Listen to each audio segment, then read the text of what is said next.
আজকে আমাদের 33তম জগদ্ধাত্রী মায়ের পুজো।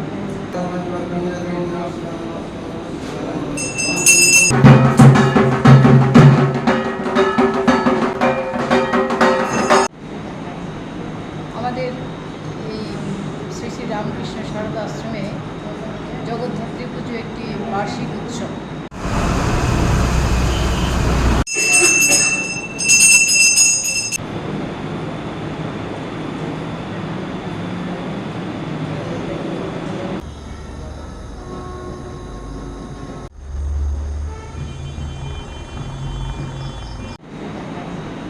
আমাদের এই শ্রী শ্রী রামকৃষ্ণ শারদা আশ্রমে জগদ্ধাত্রী পুজো একটি বার্ষিক উৎসব।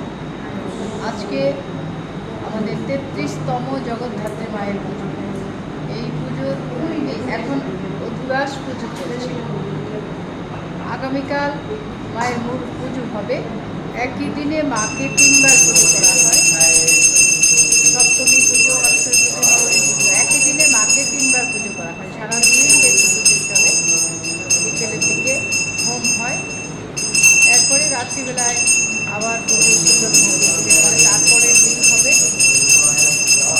সকালবেলায় মায়ের দশমী পুজো করে এখানে ইতে নিরঞ্জন করা হয়, দর্পণ বিসর্জন করে। আর সন্ধেবেলায় মায়ের নিরঞ্জন হয়। আর তার সঙ্গে সঙ্গে আমাদের কত অনুষ্ঠান থাকে, যেমন আজকে ভাবানুরাগী সম্মেলন হয়ে গেছে।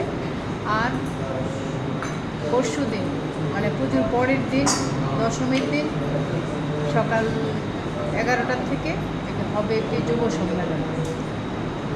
মূল কথা হয়েছে যে ঠাকুরমা স্বামীজির ভাবধারাটাকে সবার মধ্যে একটু যাতে প্রচারিত হয়, সবাই যেন স্বামীজির ভাবে উদ্বুদ্ধ হয় বর্তমান যুব সমাজ। তার জন্য যুব সম্মেলন করা হয়।